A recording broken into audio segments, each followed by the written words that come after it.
Good morning, everybody, and welcome to Forensics Uncovered in 2024. This is the first in our series of podcasts where we'll be looking at issues affecting the forensic and insurance market. Now, during the course of the series, I'll be joined by colleagues from Jensen Hughes Forensics and, on occasion, invited guests from the insurance industry to explore how forensic support can add value to the identification of legitimate claims, fraudulent activity, and the pursuit or defence of liability claims. Now, I am John Gow, the Technical Director for Marine at Jensen Hughes Forensics, and today I'm joined by Dr. Will Hutchinson, the Managing Director for Jensen Hughes Forensics. Now, Will brings with him an extensive experience in the world of forensics, first starting in the Forensic Science Service in 2001 as a senior forensic scientist. He specialised in fibre evidence and fire investigation. His work has been recognised for its high quality and attention to detail, and he's received both police and judges' commendations for the high quality of evidence he has provided. Latterly, Will was a senior associate with a private forensics provider before joining Jensen Hughes Forensics in 2022. During this episode, we'll be touching upon our specialised services and exploring how Will's experience as a forensic scientist and investigator will influence how the company develops our forensic services to face the challenges ahead. And hopefully during the series, we'll be gaining some insight into the issues and challenges the forensic team face during the course of their work. Good morning, Will, and welcome to the first episode of Forensics Uncovered.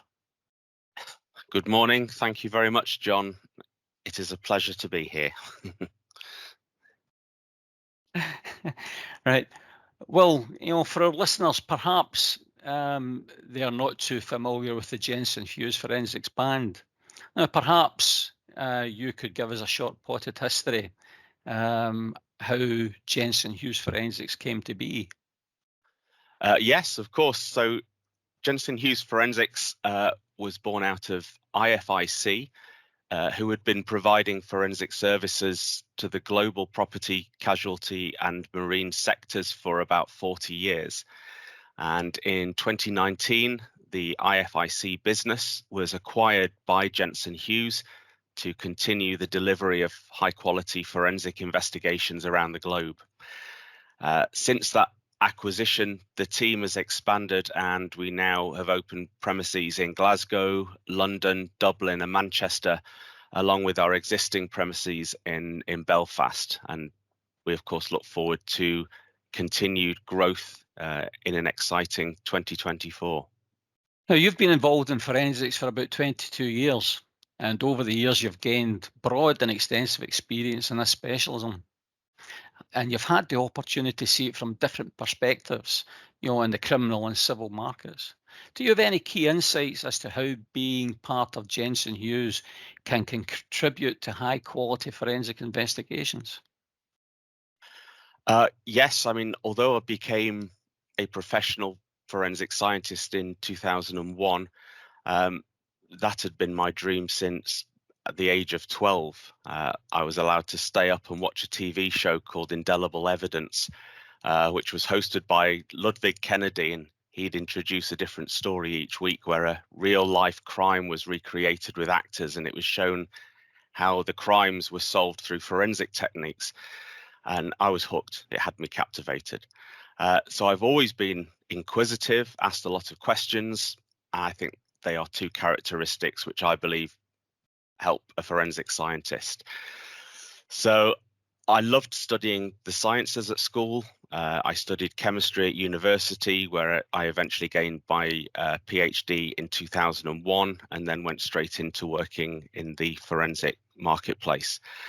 The Forensic Science Service was where I first went, and that taught me how to apply my scientific method of thinking to specific evidence types. So I trained initially in fibre evidence and then into fire investigation. It's also vitally important to remain unbiased when carrying out an investigation.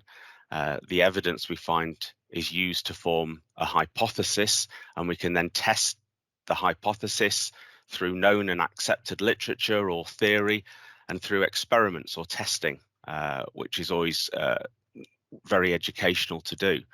And this allows us to ultimately come to a most likely conclusion or series of conclusions. And I've carried these values with me throughout my career. And I bring these same values with me to Jensen Hughes, where I can share them with the rest of the Jensen Hughes forensics team, which is already a vastly experienced group. I believe that at Jensen Hughes, we carry out detailed investigations using skilled and experienced investigators using this scientific method and an unbiased vision. It's good to hear how education and programming can capture somebody's imagination when they're young and lead them on to a rewarding career. You have experience in both criminal and civil justice sectors. Is there anything that you can draw from those experiences that will influence how we continue to deliver and improve upon the quality of the forensic services we provide?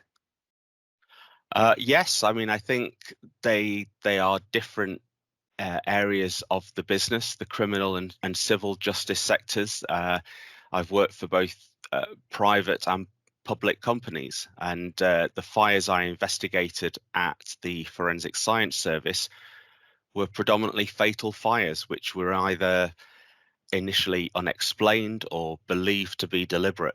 So my role was to assist the police investigation team to determine whether a crime had occurred or not. And these cases would often lead to attendance at criminal court or coroner's court, depending on the findings. And in criminal work, an expert's report, and we appear as the expert, is admissible as evidence of fact, and it provides opinion.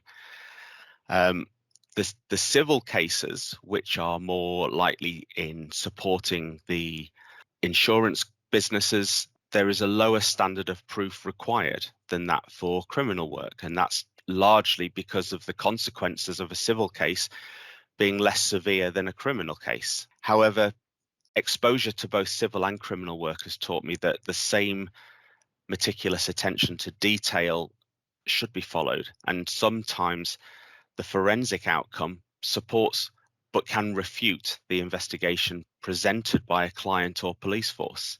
There's been one such occasion where the forensic evidence I gathered when I investigated a crime for a police force actually supported a suspect's testimony, and I was ultimately used by the defense team rather than the police, which ultimately allowed their client to walk free. So we give the evidence based on the evidence we find, and it is always to be impartial, and we follow the scientific method. Following on from our introduction, you have an impressive background, as we've discussed, and the team has a long and equally impressive history in the delivery of forensic services. Without going into any details, are there any investigations that you or your team have faced that were particularly challenging, but demonstrated the depth of our capabilities in the delivery of high quality investigation? Are you able to share how a forensic team's approach contributed to the understanding of questions raised by the complexity of the investigation? Well, I'm currently getting to the end of a large and complex case involving a fatal fire from decades ago, and there were unfortunately multiple fatalities. And the case has garnered media attention, and there were thousands of witness statements to review, dozens of complex expert reports, hundreds of photographs to go through. I mean, the materials that had been retained from when the fire originally occurred was immense. And so it was a real joint effort involving many different investigators, firstly to go through all of the information, to be able to interpret and make sense and collate that information, and to put it in an order that could then be referenced easily. There were aspects which were to do with the fire causation, fire spread, building design, the emergency response, services response. All of this was something that we at Jensen Hughes could comment upon because we had the specific investigators that had the skills to be able to provide and bring and enhance the final report. So I think having this team where you have so much expertise in different areas allows us to approach these complex and varied cases, but able to provide all the information that a client would require from us. It certainly sounds like a challenging case. It is, yes. You only have to turn the television on or lift a newspaper to see, the challenges that the world are facing today. That includes the property and casualty market and the marine sector. We have the drive to decarbonisation, we have new technology, lithium-ion batteries, we have a move towards hydrogen as alternative fuels. How do we assist the industries that are affected by these rapidly changing technologies to recognise and prepare for the hazards and risks that they might face in the future? We have a wide array of experienced investigators within Jensen Hughes Forensics, but additionally, several of our investigators sit on advisory panels for international organizations such as the National Fire Protection Association or SINS, the Cargo Incident Notification System.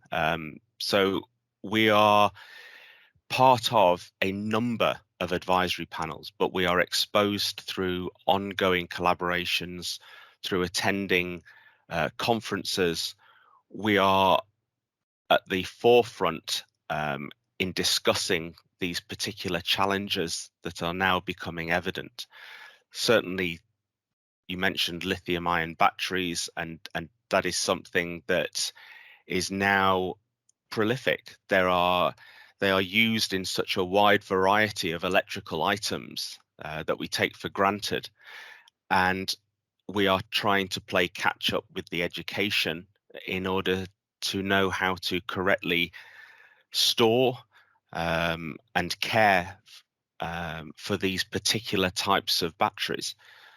So I think by being on these panels, but also keeping up to date and keeping up to date with our training and conferences allows us to be able to be present with any decisions that are made, but also to provide advice as well.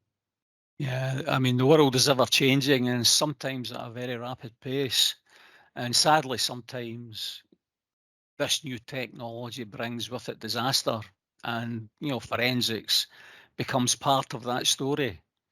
Do you see a need to improve knowledge and forensic principles in the insurance sector? And do you think that education on forensics, particularly the management of scenes, can improve the chances or improve insurers' claims outcomes?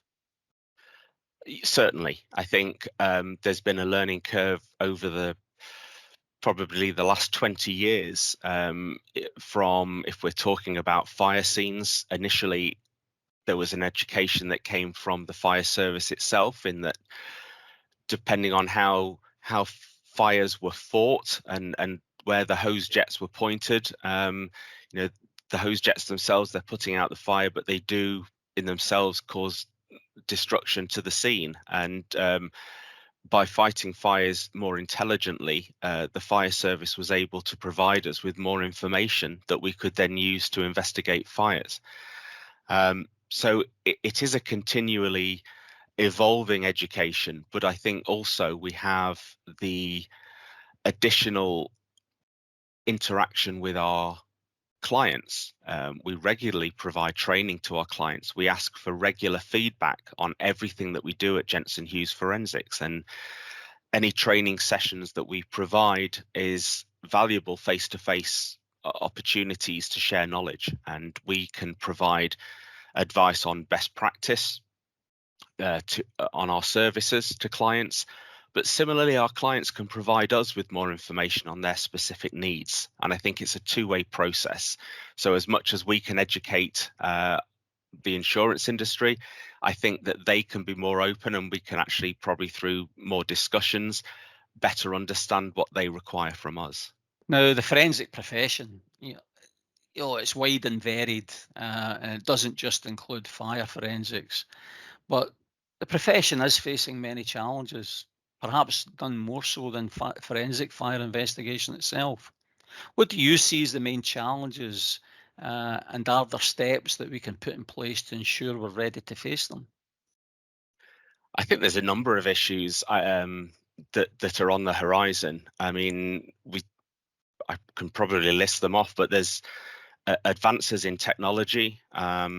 So we have advancements now such as artificial intelligence, digital forensics, and these are things that we can actually potentially provide additional information on or support with at fire scenes. I think we also have the challenges of data privacy and security, with increasing reliance on digital evidence, and we need to ensure from Jensen Hughes that we use this information securely.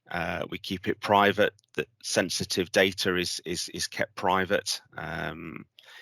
We have, particularly with the size of the company that we operate as, Jensen Hughes is a global company, and we often have to look at the challenges of cross-border issues and whether we're investigating a case from the UK or from North America, but we can share that knowledge, and that's getting easier and ever more present as we get more experience of those types of cases.